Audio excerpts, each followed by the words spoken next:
And good morning. Good morning to everybody. I am still in Vietnam. I'll be here for another couple of weeks before I go visit family in England.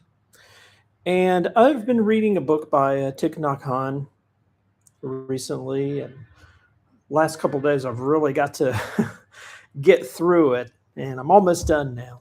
But I wanted to share something that kind of touched me. And uh, it's a very good book. I think it's more of a compilation of talks that he did while he was alive and uh, things he wrote, but it's well laid out and thoughtful, and I think it's worth a read. So it's recommended. Excuse me. The I have it on e-reader, and I'm going to read you just a paragraph or so from this because one of the reasons. Let me give you a little background here. I think I've mentioned I've been meditating for over 20 years, had stress issues as well as other things that meditation has helped me with. I can't say that I've overcome things. I'm trying, I'm getting better at it. I have the seeds of anger in me took deep root before I learned meditation, and fear as well. I think fear is still there, but it did not overcome me. I've overcome fear a few times in my life. Once when, well, some big times when I went to California to work. I got rid of a job that everyone liked me. I was doing it pretty well, and the pay was pretty good. I left to work at a Buddhist retreat center in California and make $10 an hour. And I did it because I wanted to do something different. I wanted to do something that wasn't all about the money. And then the second time is right now. I'm in Vietnam, and that was pretty scary. I sold my car. I still work for my job, just part time. Thankfully, they're nice enough to let me do that. And but it was a big deal. I left the United States. I left what family I have. My son was not real happy about it because he's, oh, you'll be far away. I won't be able to visit you. Da da da. I was like, well, okay, I'll visit you. And so it was scary, but I'm here and I'm glad I did it. It's been great.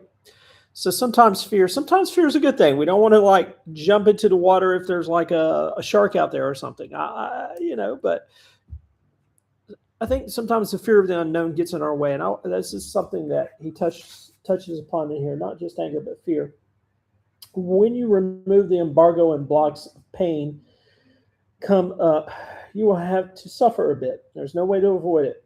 And that's why the Buddha said that you have to learn how to embrace this pain. It is this reason the practice of mindfulness is so important. You generate a strong source of energy so that you can recognize, embrace, and take care of the negative energies, such as anger, fear.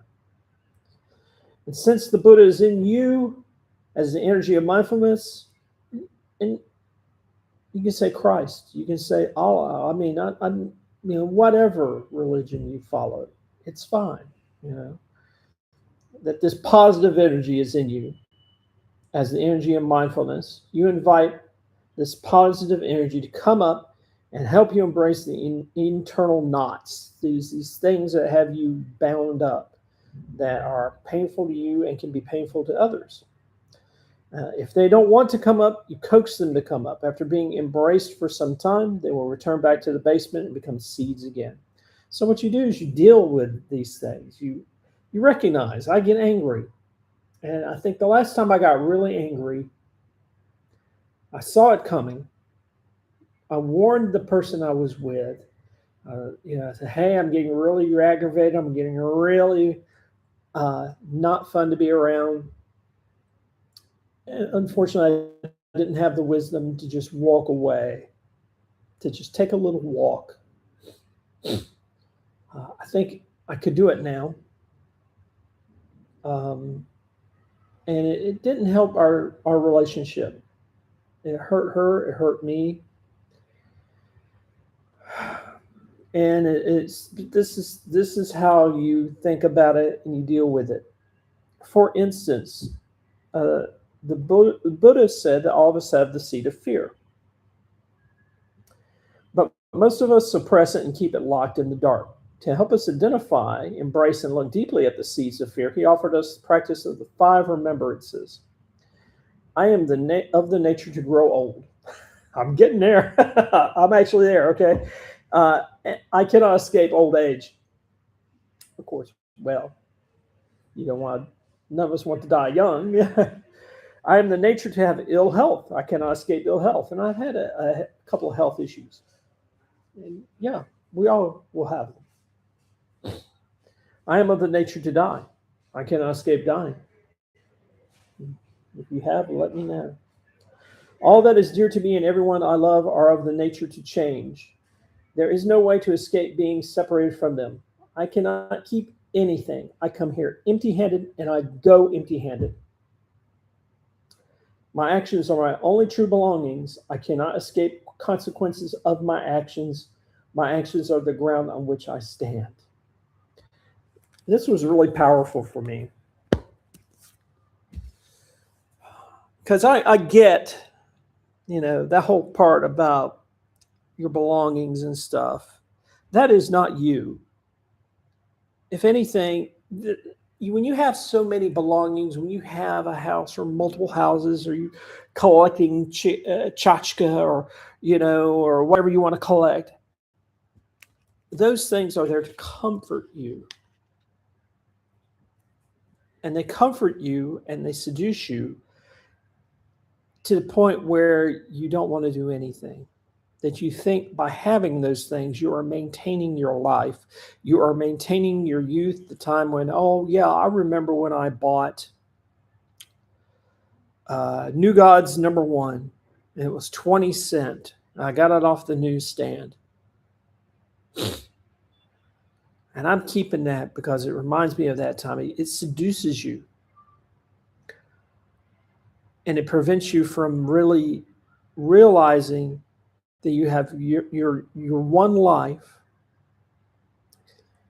and how you communicate with people and how you leave the impression, how you impress others, how you connect with them is more important and more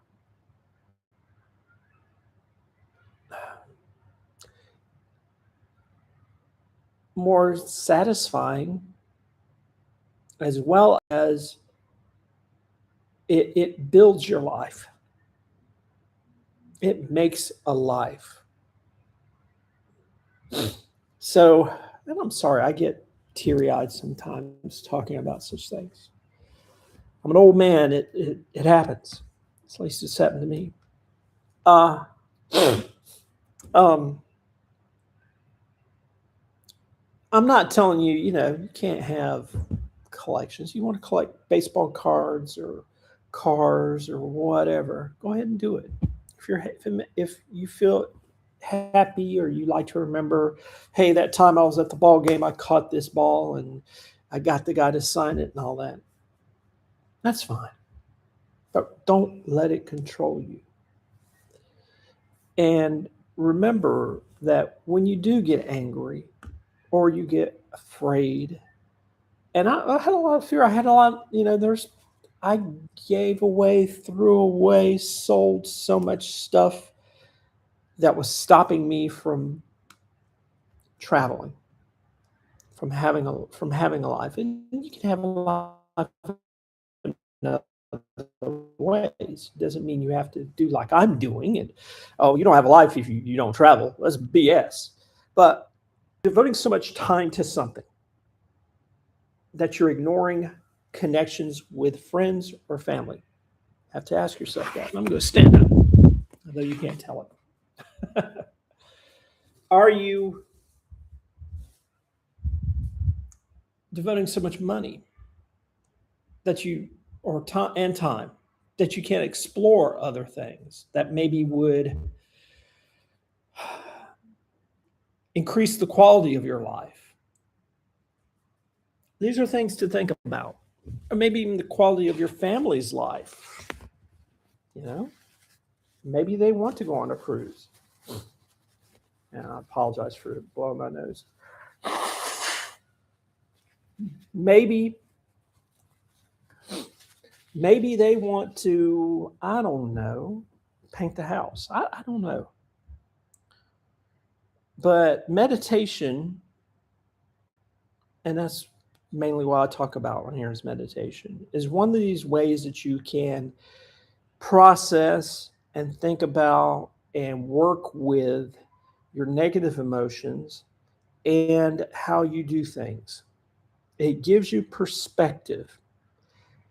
And I say this a lot. You don't have to be Buddhist. Just be a human being and care and want to be better. And it may work for you. If it doesn't, okay. But I know I am a work in progress. I'm telling you right now, it seems like I'm a teacher or something. I'm not accredited to teach Buddhism. I'm not a geshe.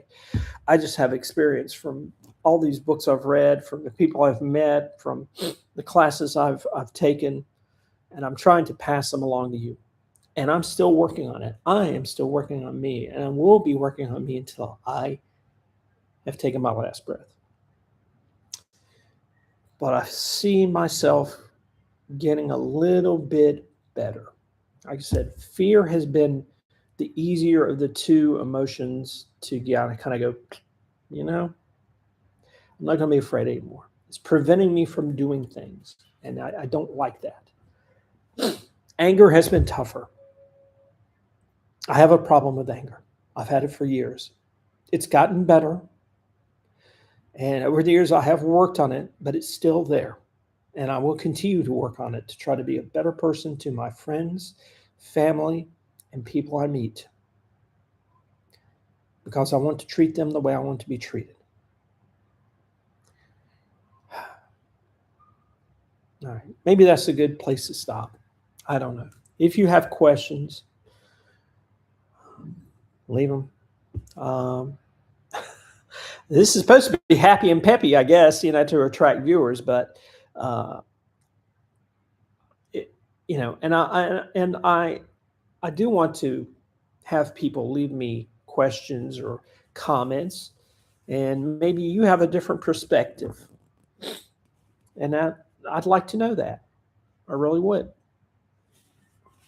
And if you have a disagreement, feel free to disagree. It's fine. I continue to learn. And I continue to learn from young people, old people, all people. So, like and subscribe. Come join me. Let's talk. Let's share what we know. Because I'm not the only one here that can meditate. You can too. And you may have some epiphany or some realization that would be valuable for all of us. I'd love it if you shared. That's it for today.